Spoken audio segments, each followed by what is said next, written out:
Bienvenido, gracias. Hace tiempo que no nos visitaba. No, es cierto, Claudia, siempre es para mí un gusto, es un honor estar acá en La Razón, estar presencialmente contigo. Es otra cosa. Jorge, vocero presidencial, ¿cómo estamos con el MAS? A ver, al mal trago le daremos prisa. Hay una crisis dentro del MAS que, bueno, todo el mundo tiene derecho a tener una crisis interna, las fuerzas políticas también. El problema en este momento es que el movimiento al socialismo es la fuerza oficialista, es la estructura política más grande y con su crisis se tambalea también gran parte del país y parte de la gestión. Una crisis que es preocupante. Se preguntaban no solamente analistas, personas en las calles, si de verdad se están peleando, si de verdad hay un ala evista, arcista, choquehuanquista, si de verdad es posible un quiebre del MAS. Y esto es preocupante y nos interesa como medio porque de esto depende la gestión de Luis Arce, próximas elecciones. Después vamos a hablar de la oposición, pero comencemos por lo que hay en casa y los riesgos que se pueden dar. Nos alarma estas declaraciones que se dan de un lado del otro, que si tienen que colgar los cachos, que están traicionando, que esto ya no es el MAS, que está mal la economía. Es decir, se ha dicho tanto y una de las lecturas más serenas ha sido la de García Linera cuando dijo: dejen gobernar al presidente Arce, dejen también la crítica desde Evo Morales, veamos su liderazgo, veamos el conjunto, que Evo Morales es una persona que ha marcado en la historia del MAS y en la historia última, pero también hay que dejar que el presidente asuma el estilo de su gobierno, pero también permitamos las críticas y hagámoslo de la manera más inteligente, palabras más, palabras menos. Creo que ha sido una lectura muy serena, muy lógica, pero no, ya le han dicho traidor, que no sabe, que está agotado. Entonces, de verdad que no me imagino peor tormenta para el movimiento al socialismo. ¿Qué dice el vocero? Bueno, de pronto, Claudia, es como que quien dice algo inmediatamente ya es señalado y asociado también a alguna idea, traidor, y que no acompaña el proceso, etcétera. Pero hay varios criterios que podemos utilizar para analizar esto. El primero es que el año 2019, noviembre de 2019 y octubre de 2020 marcan en los distintos partidos políticos, en el campo político nacional, una resignificación y un reacomodo de fuerzas, de liderazgos, etcétera. El MAS no fue la excepción porque toda la crisis del 2019 gira en torno al movimiento al socialismo. Y en esa perspectiva, el proceso de recuperación de la democracia exige al MAS que pueda activar esa movilización con una nueva candidatura porque estaba, producto de aquella crisis, estaba vetada la candidatura del expresidente Evo Morales, del ex vicepresidente. Y allí emerge con mucha fuerza la figura, por disposición de las estructuras del movimiento al socialismo, la figura de Luis Arce Catacora. Va de candidato a la presidencia, acompaña a David Choquehuanca, y esto también significa un reacomodo de los distintos espacios de poder político. Cuando uno llega a presidente, nadie lo hace con la intención de convertirse en un regente y tener una voz mandante en el otro lado. Eso no se podía esperar, aunque inicialmente se especula que iba a ser así. Después, el presidente Luis Arce toma su propio liderazgo, sus propias características y forma de gobernar. Sus decisiones no son iguales a las que pudo tener en su momento el expresidente, y entiende el gobierno, sin perder la línea político-ideológico, entiende que el gobierno debe priorizar unas determinadas áreas para encaminar al Estado hacia un objetivo. Por ejemplo, sustitución de importaciones, proceso de industrialización en Bolivia para lograr esto. En esa perspectiva, pues se van desarrollando ya las primeras miradas respecto a lo que va a suceder el 2025. Y ese proceso, esta rápida introducción, Claudia, ese proceso parece que tiene dificultad en su aprendizaje, que el reorganizar las fuerzas con distintas corrientes sin tratar de dañar el objetivo mayor. ¿Cuál es el objetivo mayor? Que las políticas que se aplican desde una gestión de gobierno, de esta gestión de gobierno, no afecten a la población.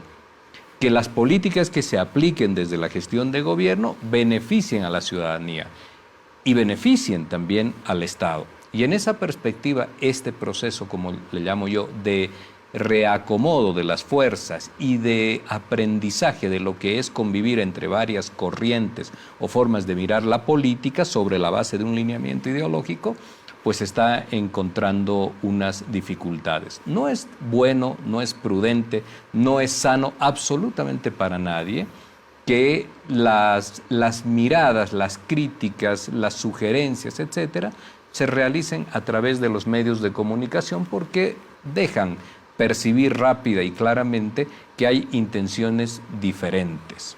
Muchas, yo diría una gran parte de los argumentos que se mencionan no tienen la solidez necesaria. Por ejemplo, expresar una preocupación sobre la situación económica del país y paralelamente no acelerar el proceso de aprobación de determinadas leyes, como por ejemplo la ley de las reservas internacionales, es una contradicción. Y es una contradicción, Claudia, que ni siquiera tiene elementos constitutivos de lo ideológico. No se puede decir que la aprobación de la ley tiene un matiz neoliberal ni un matiz socialista. Es una decisión de política económica del Estado para poder sobrepasar un determinado momento. Entonces, existen unas dificultades y lamentablemente el país en todo el sistema, ya es todo el sistema político, entiende y cree que la solución para poder avanzar y crecer es desgastar al otro mediante su exposición pública. Y eso no va a funcionar y va a llevar a que el sistema político actual ingrese en una etapa en su conjunto de crisis ante la representación y ante los ojos de la sociedad boliviana. Ese es un primer diagnóstico que nos queda claro. Lo que no me queda tan claro, Jorge, es por dónde se pueden construir certezas, primero dentro del propio MAS, para tener certezas en el conjunto del sistema político y en el país. ¿Por dónde tendríamos que empezar a tocar las puertas? Otra vez García Linera dijo, el presidente como presidente tiene que convocar a Evo Morales como líder histórico y hablar y intentar recomponer, intentar que las críticas sean recibidas como de quién vienen, de alguien de la misma estructura política, de la misma fuerza política, y tener tolerancia, apertura de un lado para recibir críticas y llevar de mejor manera la gestión, y del otro lado para saber respetar a quienes hoy están asumiendo las responsabilidades. ¿Seguimos con esa línea o ya es demasiado tarde o se han tirado demasiadas piedras dentro del conjunto? ¿Por dónde tenemos que hacer un llamado? El presidente tiene ahí, Claudia, una lógica que nos la ha comunicado siempre a todos, de que no hay espacio en este momento, en la situación actual, no hay espacio para la distracción. ¿Y esto qué quiere decir? Que hay que enfocarse en lo que el Estado necesita, en lo que la sociedad está esperando y en los problemas que van emergiendo, que no son aquellos problemas necesariamente de la agenda del año 2020, que era recuperación de la democracia, institucionalización de el cierre institucional de lo que había sido el año 2019, sino estos problemas como hemos podido observar en los últimos días. Y no hay que perder ahí la concentración, porque la distracción con las fuerzas puestas sobre la cuestión política interna puede hacer que el Estado y que la gestión gubernamental termine diluyéndose en algo intrascendente. Entonces hay que apuntar, lo señala claramente el presidente, hay que apuntar a sostener lo que es lo prioritario, a trabajar, corregir, mejorar lo que es central. Eso es la economía en estos momentos, es la economía. Número 2, por supuesto que no es lo mejor siempre que de una parte te vayan haciendo unas alusiones que sin lugar a dudas terminan lastimando, más allá de que en la política hay que tener una capacidad para lo graficamos de manera simple, para que a momentos es necesario ser sordo para no escuchar todo aquello que a uno le puedan decir le afecte en el estado de ánimo y en su estabilidad emocional y política. Pero tampoco contribuye, sin lugar a dudas, de que un conjunto de adjetivos, de asociaciones, de evaluaciones muy superficiales respecto del proceso que vive el Estado en estos momentos y nuestra sociedad, pues no terminen afectando en el ánimo del diálogo, sin duda.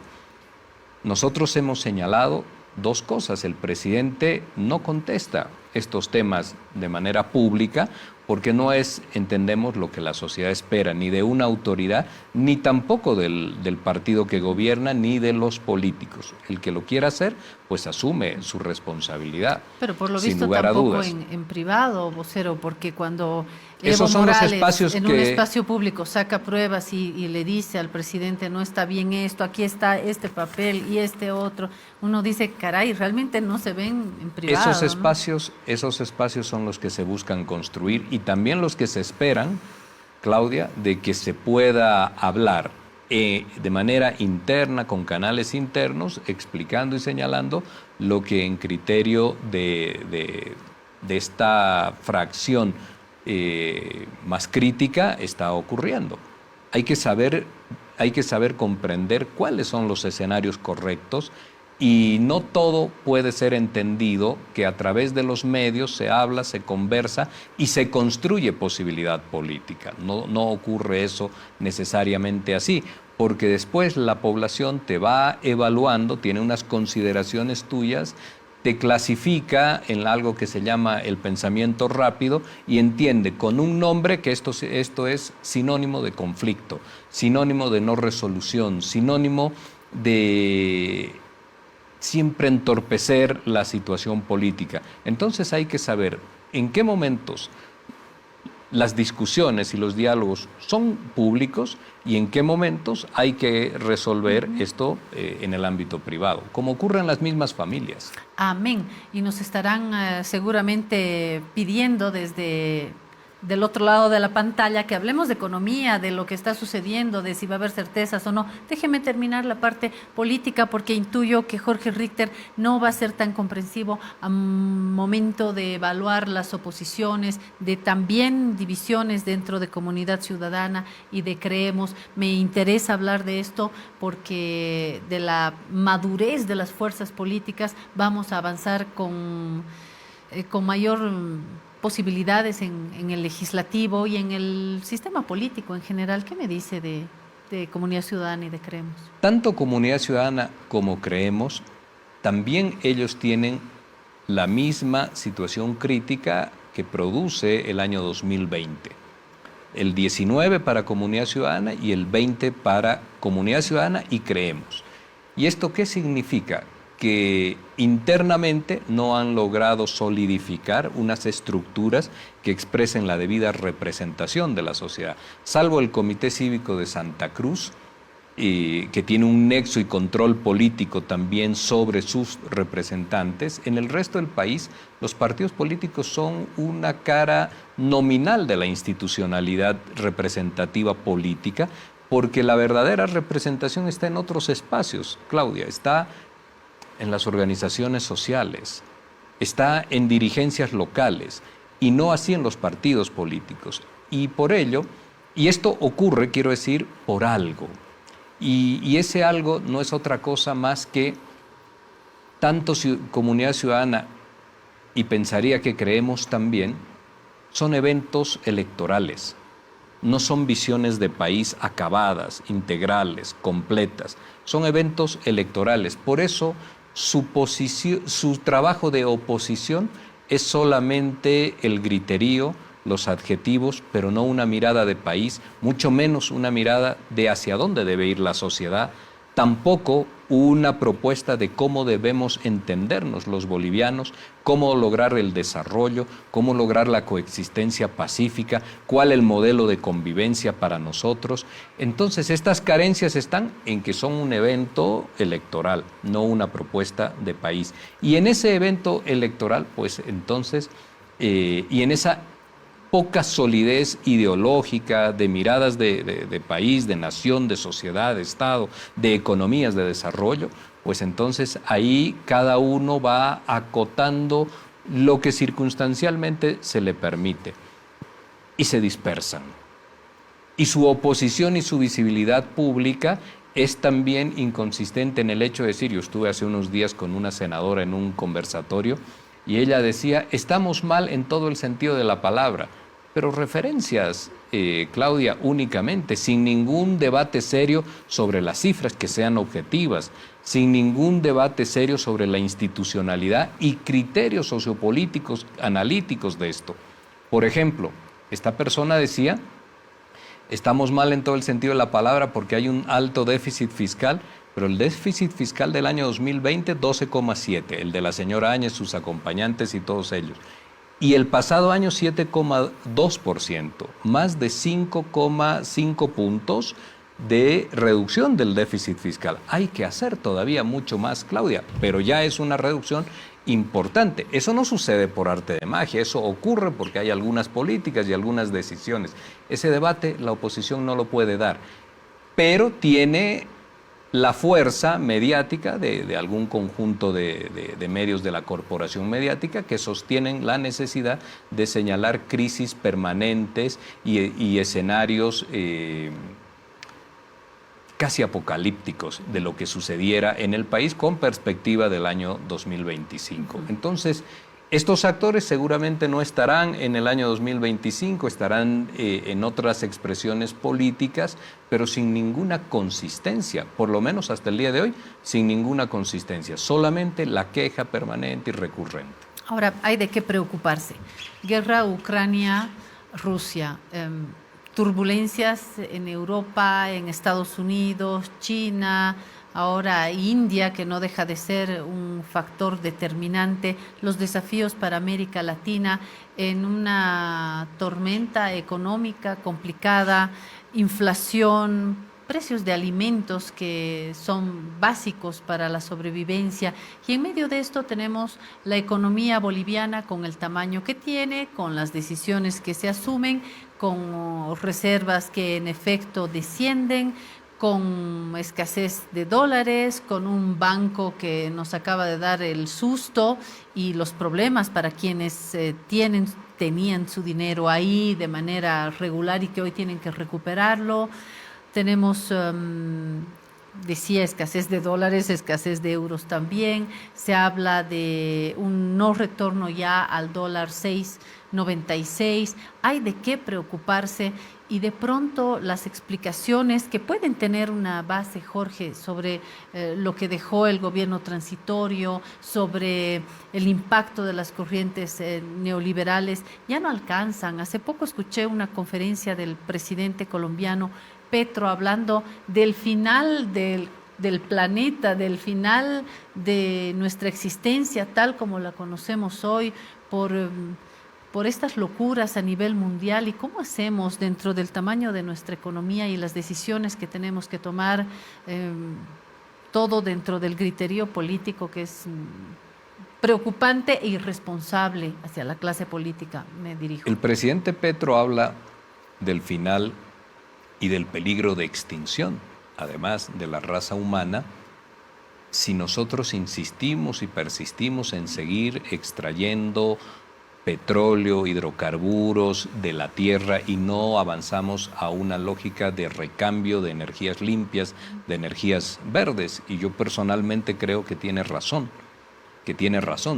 Sin embargo, la matriz energética de los países está tan sedimentada y conectada con la energía que viene, con la energía de fósiles que se produce a partir del petróleo, que ese paso y esa transición va a ser crítica. Él ha logrado, ¿sí?, un acuerdo con los Estados Unidos para poder intercambiar 500 millones de deuda que tienen con inversión, esos 500 millones con inversión en temas de energías saludables. Es importante como una señal hacia lo que puede hacer también Latinoamérica. Ahora, son muchos los elementos que has mencionado, Claudia, ahí. Un escenario internacional que sin lugar a duda ejerce una fuerte presión inflacionaria sobre las economías locales a partir del encarecimiento de alimentos y de un alza tremenda en lo que significa acceso a carburantes, a fuentes energéticas, que también, por supuesto, nos afecta a nosotros.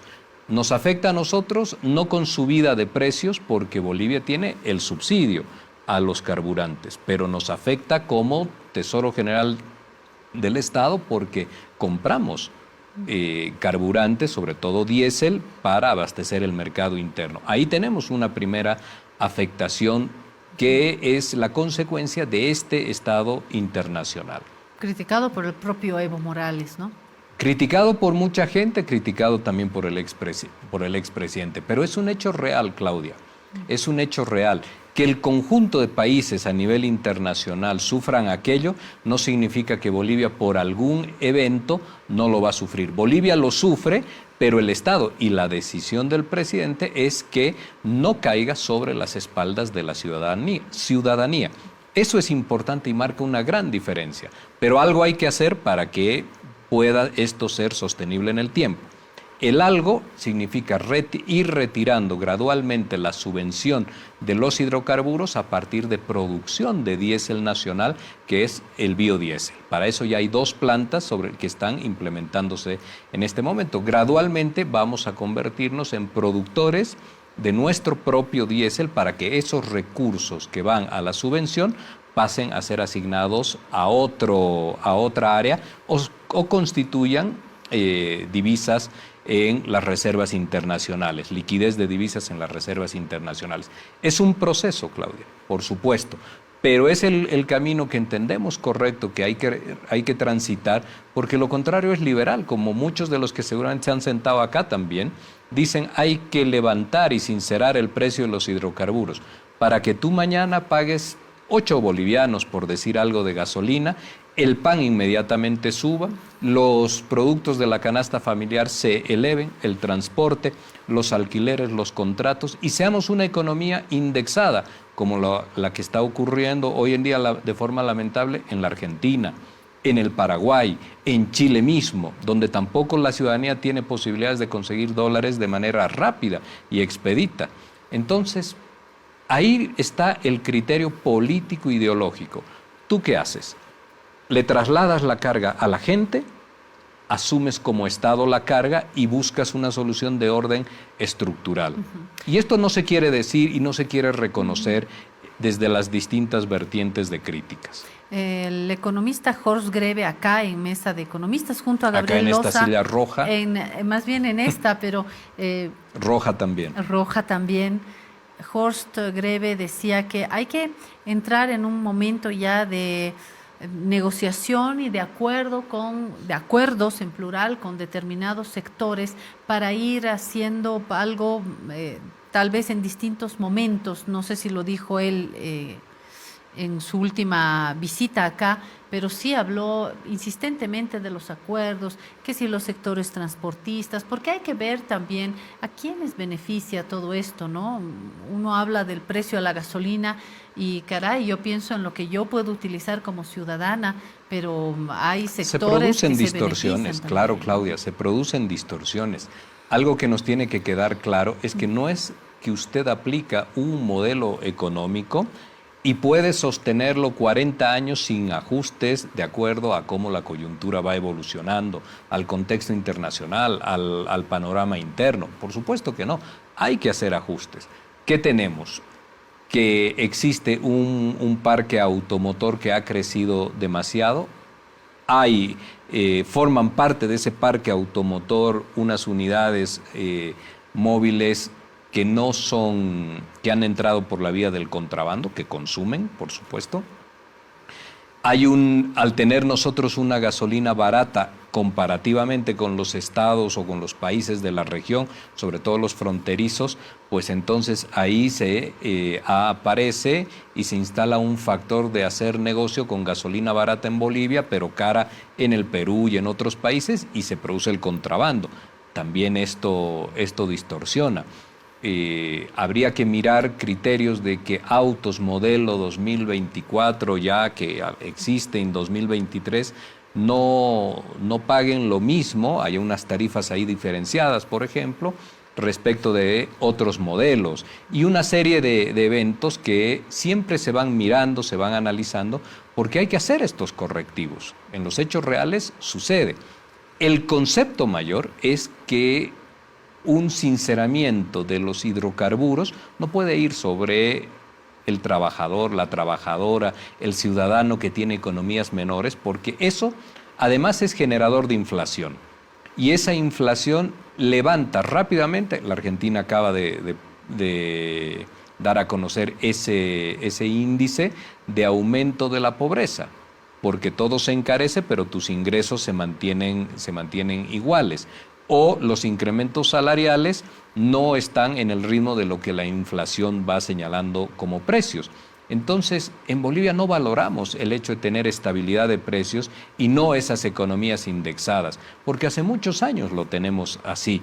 Sin embargo, que tú puedas contratar un servicio de telefonía móvil y este mes pagar, por decir algo, 100 bolivianos y el siguiente mes 150 y el subsiguiente 180 y después 240, esa es una economía de inflación y una economía indexada que empobrece a la gente.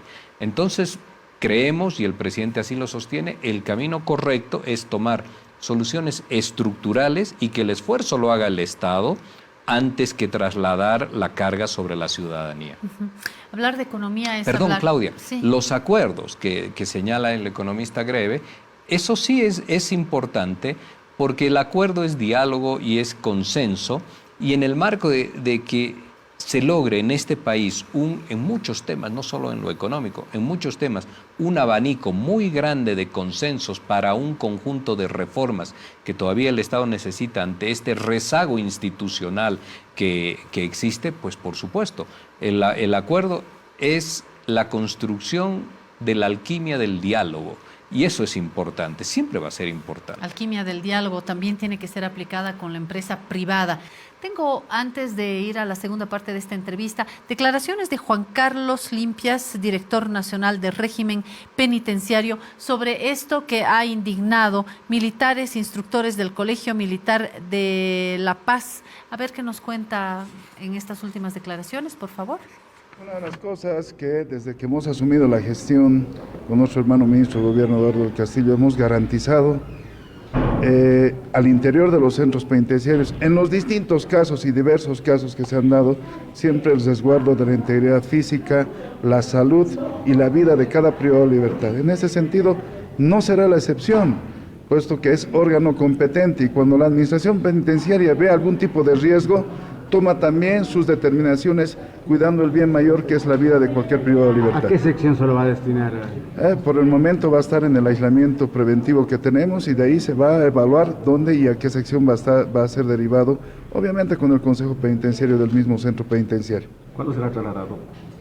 No sabemos nosotros todavía, no ha llegado al centro penitenciario. La administración penitenciaria toma tuición de cualquier privado de libertad cuando viene con su mandamiento de detención preventiva, es cuando lo depositan prácticamente en un centro penitenciario. Antes no tenemos tuición, sí sabemos por los medios de comunicación que le han determinado una detención preventiva y una vez que esté en el régimen penitenciario recién tendremos tuición sobre él y podremos dar una información más certera. Esas son últimas declaraciones de la autoridad, lo que nos permite también poner énfasis en la indignación que debe haber en parte de la población o en gran parte de la población por esto que ha sucedido de la nada, gratis, por no tener rigor, por lanzarse a los saltos de la muerte, por demostrar, ¿no es cierto?, el saber hacer que al final no se supo hacer nada, lo único que dio como resultado es 2 estudiantes que han quebrado sus cuerpos en este salto de la muerte. De verdad había sido salto de la muerte. Me parece que es poner en riesgo sin sentido, y aprovecho y hablo también de lo que sucede en el servicio militar. ¿Cuántos jóvenes han muerto haciendo el servicio militar?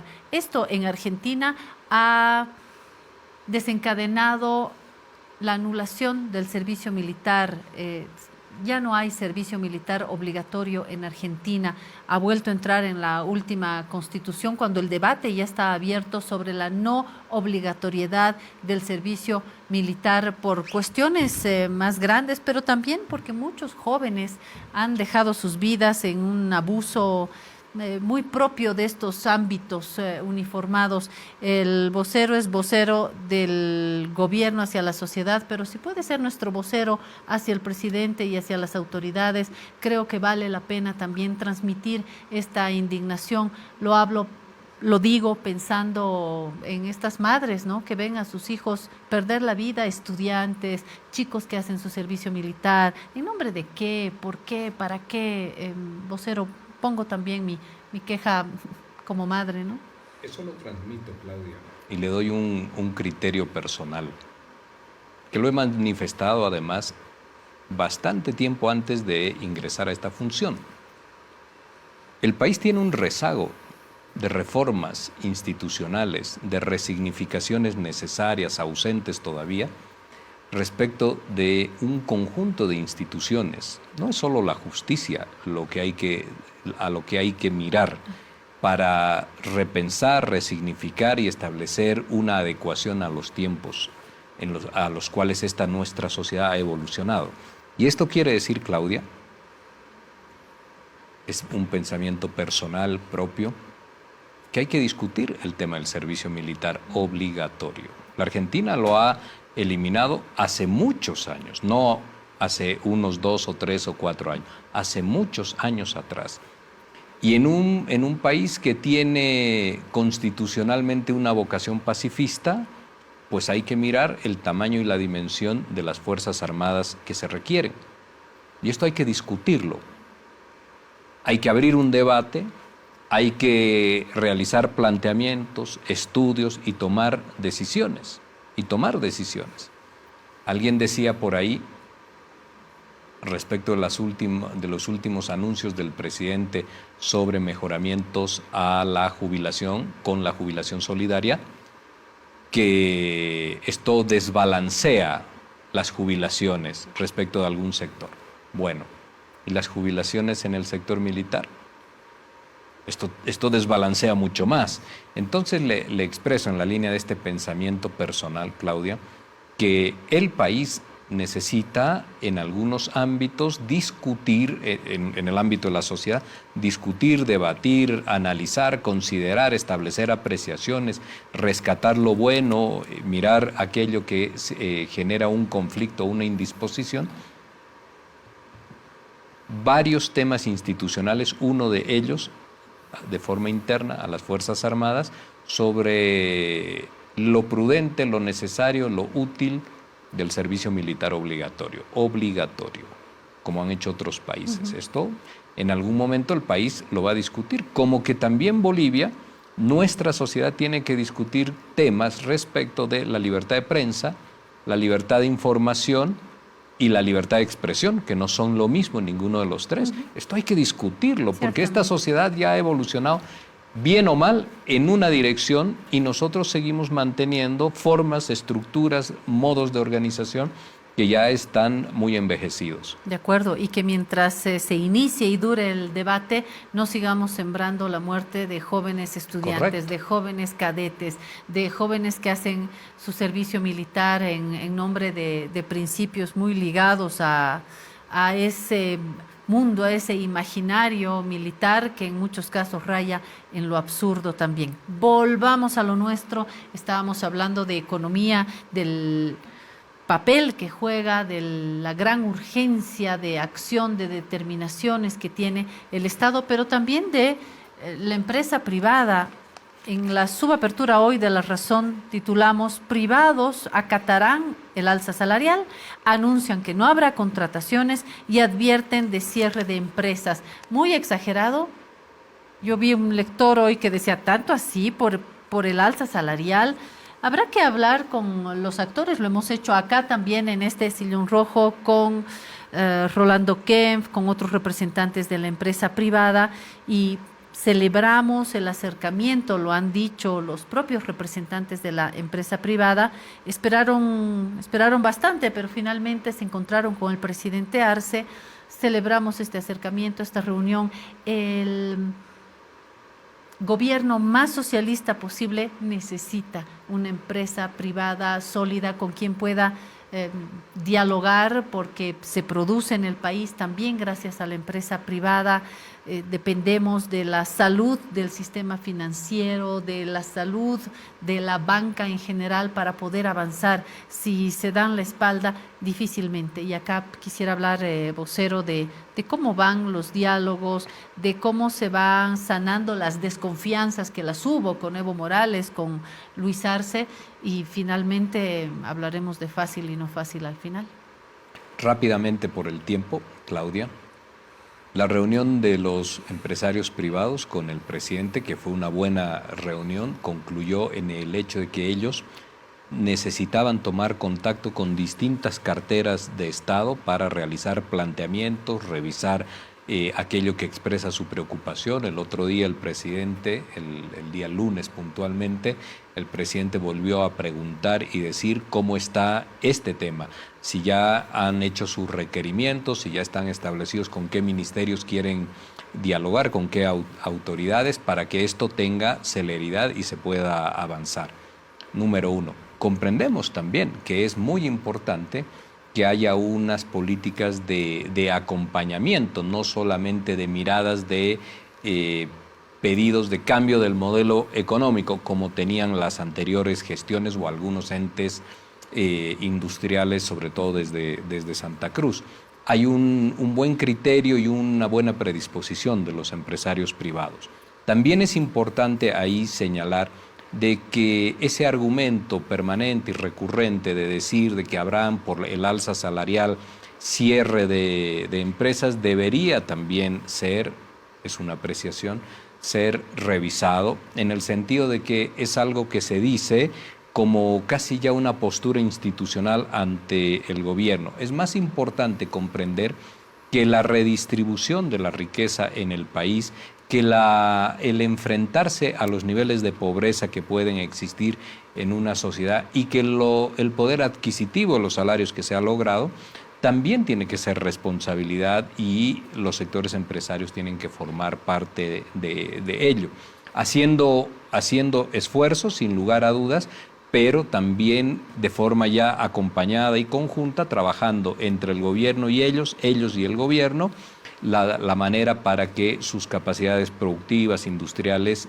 vayan mejorando sustancialmente, pero nunca hay que perder ese criterio de lo social, de lo importante, de que el trabajador también vea que su monto ganado no se diluye por una subida de los precios. En eso hay que tener atención y es mejor acompañar proactivamente que hacer advertencias de tragedia que significan cierre de unidades productivas, que el año pasado lo hicieron con una dirigencia distinta y que después eso no se produce porque necesariamente hay que buscar las maneras de avanzar.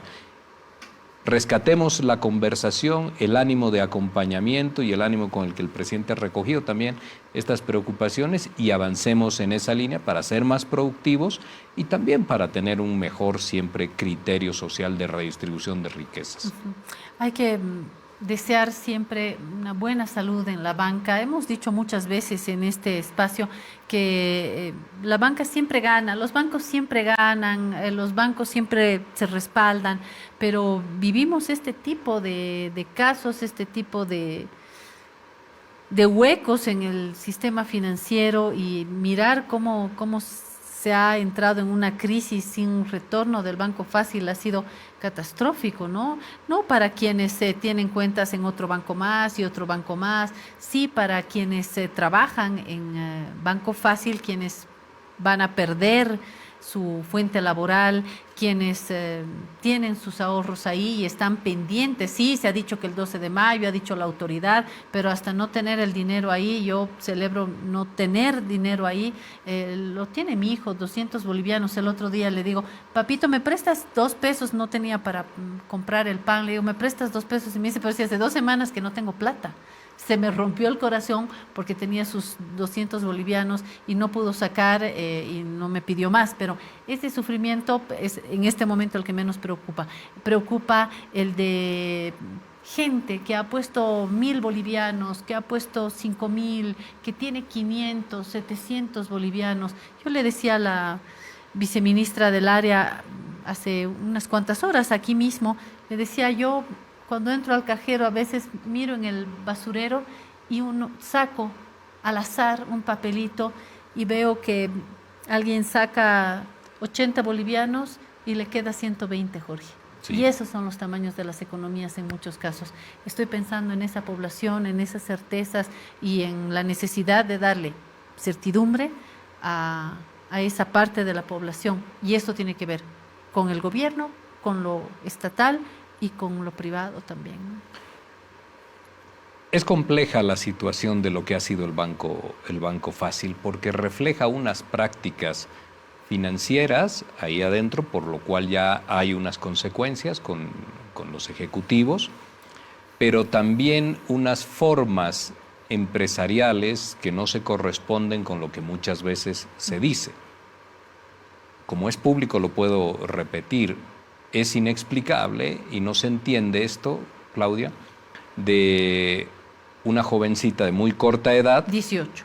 De 18 años, que puede acceder a un crédito de 10 millones de bolivianos. No tiene posibilidad alguna de pagarlos, sin embargo los ha pagado. Y su actividad empresarial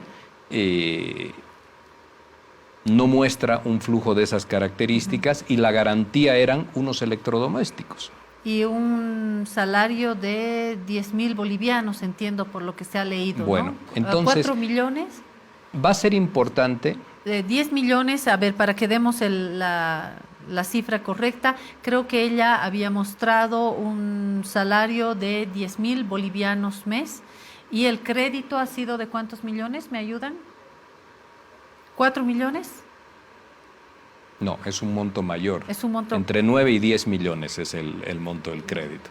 28 millones y ella con un salario de, según presentado al banco, 10.000 bolivianos y la joven con 18 años. Cualquiera que sean las cifras de esa magnitud, Claudia, no tiene posibilidades de hacerlo, eso no es normal. Entonces, lo que sí te puedo señalar, hay que ser muy responsables para no generar ni temores, ni especulaciones sobre todo. Hay que ser muy responsables sobre la situación de lo que ha sido el ex Banco Fácil, pero se va a conocer, sin lugar a dudas, en los próximos días se va a ir conociendo cómo este banco se ha manejado. Este ejemplo es un hecho, una muestra de las maneras empresariales, financieras, etcétera, de un conjunto de actores allá en Santa Cruz respecto del banco.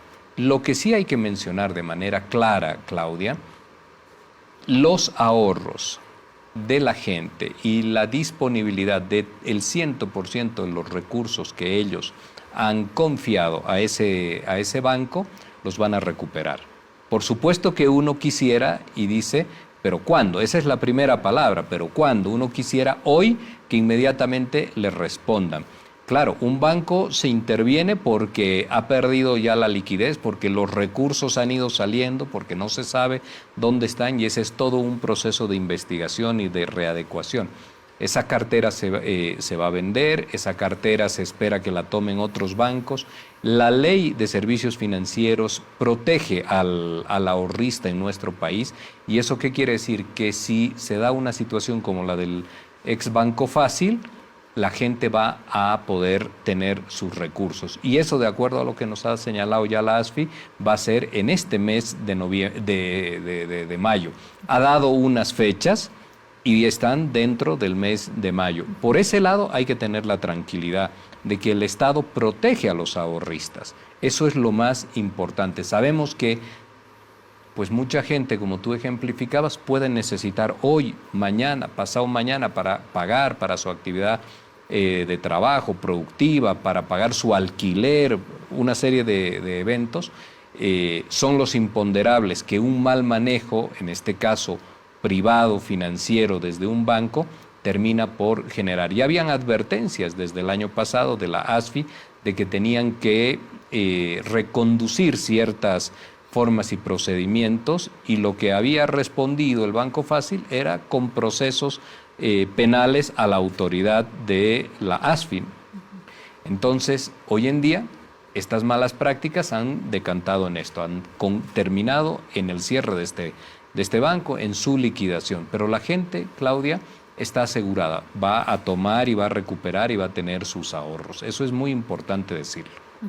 ¿Qué me dice Jorge, ya para terminar, de la certeza con otras entidades? ¿Por qué no faltará en las famosas redes y en estos opinadores, influencers que dicen el siguiente es tal banco? Eso genera vértigo también. El sistema, el sistema financiero, el sistema de bancos en nuestro país es un sistema fuerte.